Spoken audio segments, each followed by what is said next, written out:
Hi everyone, it's Bob Ewalt with Antiva, and today I want to talk to you about the top 5 cybersecurity practices that small businesses can do to protect themselves in this new world of ransomware and attacks and everything like that. So I'm just going to go through the top 5, and there's many, many more things that you can be doing, but these are the fundamental things that you need to be doing as a small or medium business to secure your business in this world today. So the first thing that everyone needs to do is keep your systems up to date. And that means you are updating regularly your operating systems on your workstations and your servers.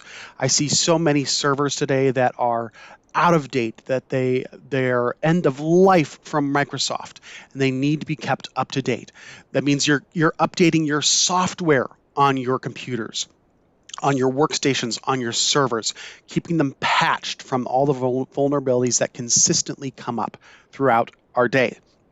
The third thing in this realm is don't just think about your workstations and your servers. Think about the devices that you have on your network, your NAS, your firewall, your switches, your access points. All of those things also need to be kept up to date. All right. Second thing is we need to be requiring strong passwords on everything. Everything that we come into contact with in our business needs to have a strong password. And that means you have at least 10 characters, preferably 14, with uppercase letter, lowercase letter, numbers, symbols, so a complex password.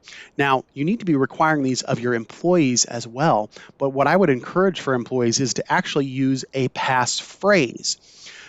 Because if you're using a complex password, you're tempted to write it down. But if you use a passphrase, it's often longer. It has capital letters, lowercase letters, numbers, and symbols that means something to the person that is putting in the password, but doesn't mean something to someone else. All right, so requiring strong passwords is the number 2 best practice. Number 3, implement multi-factor authentication wherever you can, especially on your Office 365 or Google tenants, which protects your Office 365 applications like SharePoint or OneDrive or email.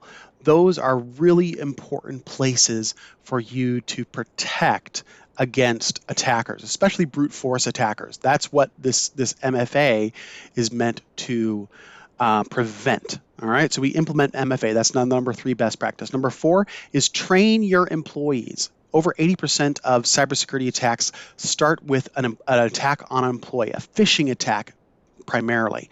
So you need to train your employees how to identify and report phishing attacks. And I was even talking to someone this week who said their company says you have a strike rule. I think you get 5 or 7 strikes. If you fail a phish test 7 times, they fire you.